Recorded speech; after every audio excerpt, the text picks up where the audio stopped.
Hi everyone, welcome back. Tell me, are you familiar with the different kinds of sentences?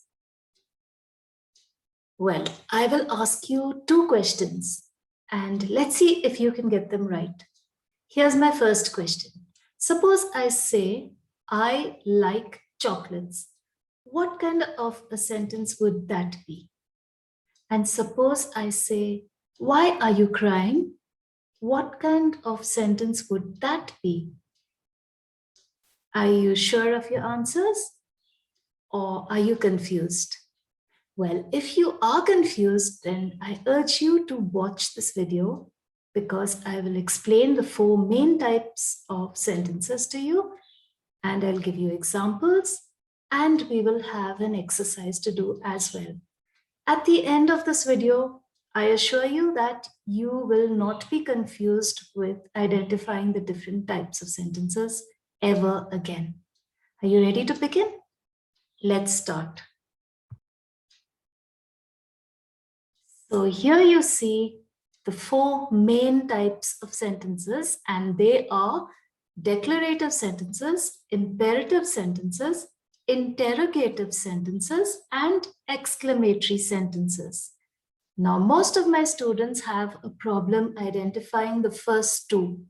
The third and the fourth are comparatively very easy to identify. And as we go through this lesson, I will show you why these two are easy to identify and how you can be sure never to confuse the first two.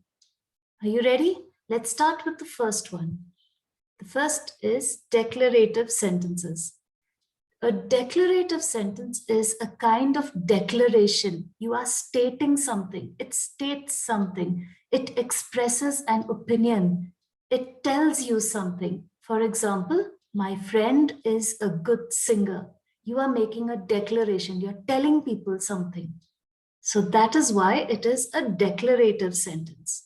And the second type is this, imperative sentences.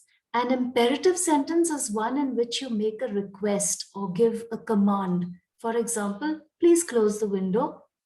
Have you noticed the difference? In an imperative sentence, you are making a request or you're giving a command. You're telling someone to do something for you, like please close the window. Please, can you pass me that mug? Please sit down, things like that. While in the first case, I'll go back to the first one, a declarative sentence. In this case, you are just stating something. You're making a statement. You're telling someone something. So please don't get confused with these two. All you need to do is read the sentence carefully and then decide whether you are being told something or there is a request being made. That's the difference between these two. Okay. And now the next two, which are comparatively much easier, I told you, interrogative sentences. And I'll tell you why it's so easy. An interrogative sentence asks a question. It ends with a question mark. So if you see a question mark there at the end, like you see in my example, you know at once that it is an interrogative sentence and it cannot be anything else. So just look for that question mark. Any sentence that has a question mark has to be an interrogative sentence. No doubt about it. So my example is, where are you going? And it has a question mark. Therefore, it is an interrogative sentence. All right. The next one. Exclamatory sentences. These are also very easy to identify. An exclamatory sentence expresses emotion like surprise or anger. It ends with an exclamation mark and it has to end with an exclamation mark. Like you see in my example, if you find an exclamation mark there at the end of a sentence, you know at once without thinking that it is an exclamatory sentence and cannot be anything else. All right. So my example is what a pretty sight. And you can see that exclamation mark there. Fine.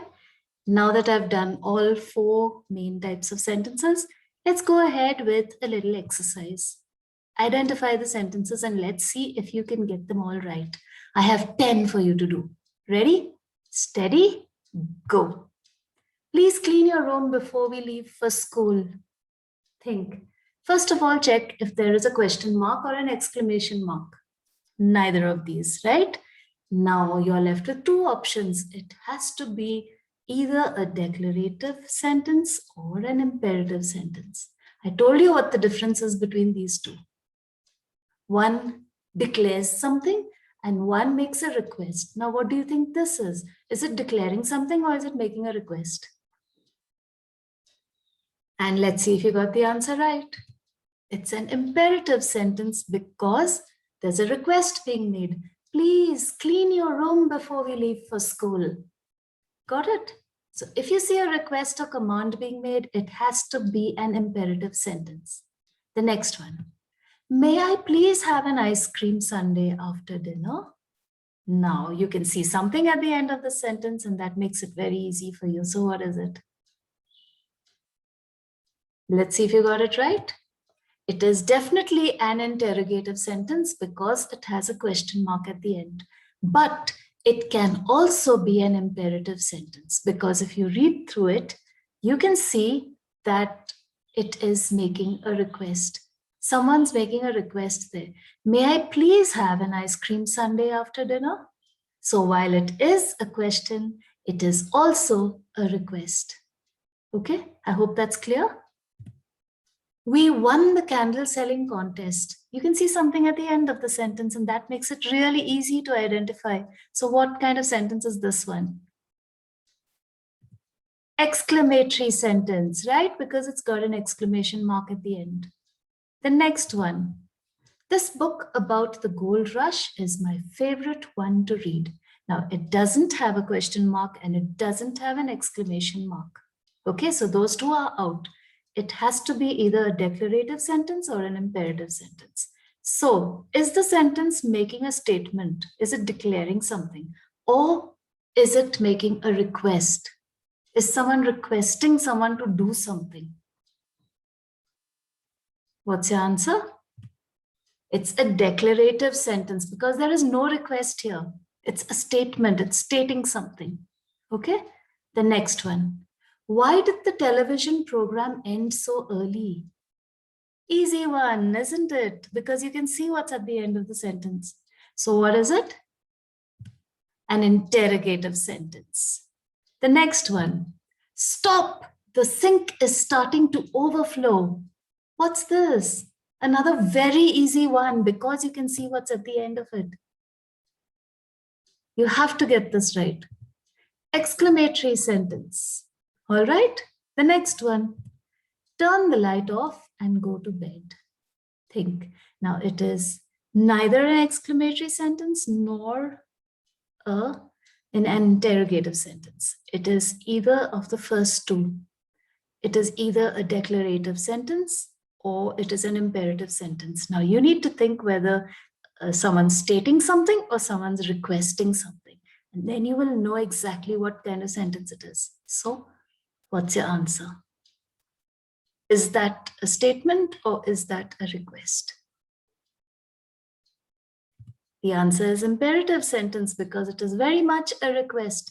Turn the light off and go to bed is a request. The next one. I like to eat apples dipped in peanut butter. Yum. So what's this? Is it an imperative sentence or is it a declarative sentence? Is it a request being made or is someone declaring something? It's definitely not an interrogative sentence and it's not an exclamatory sentence. So what is it? A declarative sentence, right? Someone's declaring something, making a statement, telling you something. The next one. Is purple the best choice of color for your hair? Ah, easy one, isn't it? There's a question mark there. So your answer is an interrogative sentence. No doubt about it. The next one. Don't put your hand on the stove when it is hot. Now, it's not an interrogative sentence. It's not an exclamatory sentence. It is either an imperative sentence or a declarative sentence. Now, is this a command or request or is it a declaration? It's an imperative sentence because it's not a declaration. Someone's requesting you or commanding you and telling you, please don't put your hand on the stove when it's hot. Otherwise, you know what's going to happen. So I hope this exercise was useful to you and you have understood the difference between all 4 types of sentences, and you will never get confused with them, and you will always get the identification of sentences right. Because if you do, then this video would have been useful to you and I have done my job of explaining the topic to you well. That will be a good reward for me. So I really do hope that it helped you in a big way. Bye for now, and we'll meet again tomorrow with another lesson on English grammar. It's been requested, so I'm working on it. Until then, until we meet again, do take care and cheerio.